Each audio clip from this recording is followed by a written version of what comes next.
கனமழையால் ராமேஸ்வரம் மண்டபம் வடக்கு மீன்பிடி துறைமுகம் அருகே நிறுத்தி வைக்கப்பட்ட படகுகள் சேதமடைந்தது குறித்து அமைச்சர்கள் KKSSR ராமச்சந்திரன், ராஜகண்ணப்பன் ஆகியோர் ஆய்வு மேற்கொண்டு வருகின்றனர். இதுகுறித்து கூடுதல் விவரங்களோடு இணைகிறார் எமது செய்தியாளர் பிரபுராவ். வணக்கம் பிரபுராவ், உங்களிடம் இருக்கும் தகவல்களை சொல்லுங்கள்.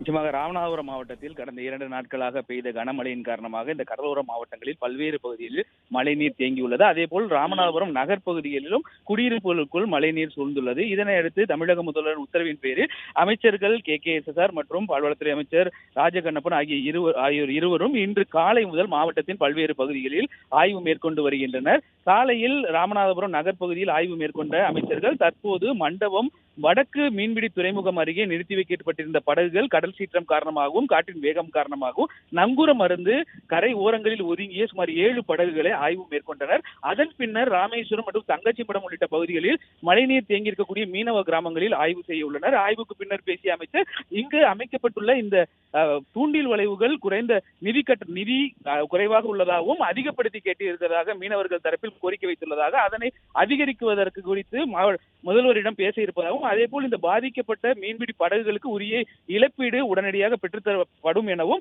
அதே போல் விவசாயிகள் நெற்பயிர்களும் மழைநீரில் மூழ்கியுள்ளதால் அதற்கும் உண்டான இழப்பீடை வழங்குவதற்கு மாவட்ட நிர்வாகம் சார்பில் நடவடிக்கை துரிதமாக எடுக்கப்படும் என தெரிவித்துள்ளார். மேலும் தொடர்ச்சியாக இந்த பகுதிகளில் எதிர்பாராத அளவு மழை பொழிவு ஏற்பட்டதால் இந்த மழைநீர் ஆங்காங்கே தேங்கி இருப்பதாகவும், இருப்பினும் முன்னெச்சரிக்கை நடவடிக்கையை மாவட்ட நிர்வாகம் சார்பில் சிறப்பாக செய்திருப்பதாகவும், தொடர்ந்து மழை பெய்தாலும் இங்கு மழைநீர் தேங்காத அளவு பல்வேறு விரிவான ஏற்பாடுகளை செய்திருப்பதாக அமைச்சர் தெரிவித்தார். இதனை அடுத்து தற்போது அவர் பாம்பன் பகுதியில், குறிப்பாக பாம்பன், குந்துகால், அதே போல தோணித்தரை உள்ளிட்ட பகுதியில் ஆய்வு செய்ய உள்ளார். அதனை அடுத்து ராமேஸ்வரம் அடுத்த ஓலைக்குடா பகுதியில் ஆய்வு செய்ய இருக்கிறார்.